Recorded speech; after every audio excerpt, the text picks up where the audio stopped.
ബി.ജെ.പിക്ക് ഒറ്റ എം.പിമാർ പോലുമില്ലാത്ത പല സംസ്ഥാനങ്ങളും ഇന്ത്യയിലുണ്ട്. അക്കൂട്ടത്തിൽ ഏറ്റവും സുപ്രധാന സംസ്ഥാനമാണ് പഞ്ചാബ്. ലോക്സഭാ തെരഞ്ഞെടുപ്പിൽ പഞ്ചാബിൽ നിന്ന് കുറഞ്ഞത് 10 സീറ്റെങ്കിലും വിജയിപ്പിക്കാൻ സാധിക്കുമെന്നാണ് ബി.ജെ.പി കണക്കുകൂട്ടിയത്. എന്നാൽ ഫലം വന്നപ്പോൾ പഞ്ചാബിൽ നിന്ന് ഒരു എം.പിയെ പോലും വിജയിപ്പിക്കാൻ ബി.ജെ.പിക്ക് സാധിച്ചില്ല. കർഷക സമരം കൊടുമ്പിരി കൊണ്ട് നിൽക്കുന്ന സംസ്ഥാനമാണ് പഞ്ചാബ്. തലസ്ഥാനത്ത് നിന്ന് അടുത്തായി സ്ഥിതി ചെയ്യുന്ന സംസ്ഥാനമായതുകൊണ്ട് ദേശീയ രാഷ്ട്രീയം പഞ്ചാബിനെ ഏറെ സ്വാധീനിക്കുന്നു.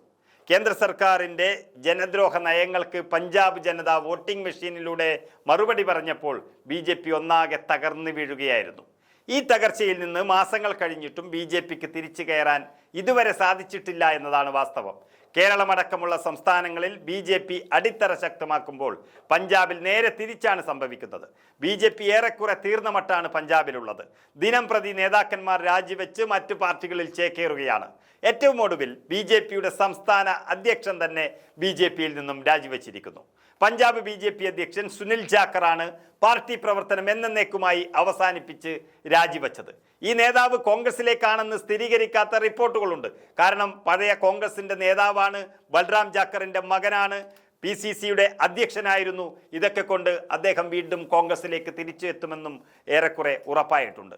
സംസ്ഥാനത്ത് പഞ്ചായത്ത് തെരഞ്ഞെടുപ്പിന് ദിവസങ്ങൾ മാത്രം ബാക്കിയുള്ളപ്പോഴാണ് ബി.ജെ.പിയെ വലിയ പ്രതിസന്ധിയിലേക്ക് തള്ളിയിട്ട് ബി.ജെ.പിയുടെ സംസ്ഥാന അധ്യക്ഷൻ രാജിവെച്ച് ബി.ജെ.പിയുടെ പടിയിറങ്ങിയത്.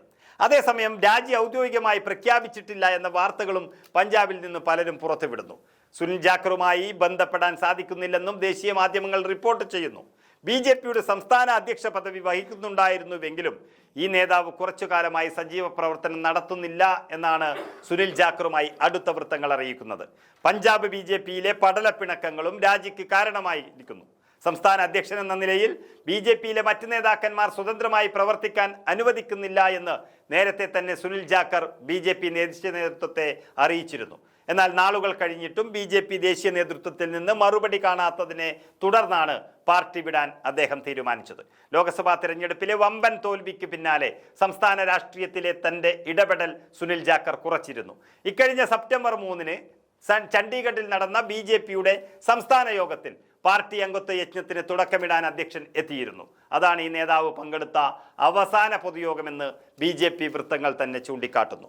നേരത്തെ പഞ്ചാബിലെ കോൺഗ്രസ് അധ്യക്ഷനായിരുന്നു സുനിൽ ജാക്കർ. 2022-ലാണ് പാർട്ടി വിട്ടത്.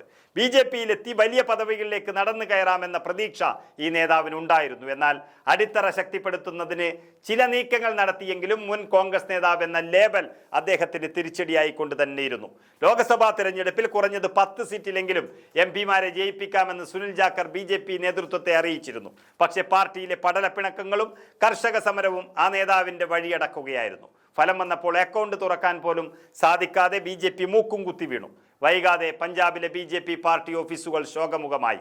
സംസ്ഥാന സമിതി ഓഫീസിൽ പോലും ആളുകളും അനക്കവുമില്ലാതെ ആവുകയും ചെയ്തു. ഇതോടെ അപകടം മണത്ത ബി.ജെ.പി നേതാവ് പടിയിറങ്ങാൻ തീരുമാനിക്കുകയായിരുന്നു എന്നാണ് റിപ്പോർട്ടുകൾ പറയുന്നത്.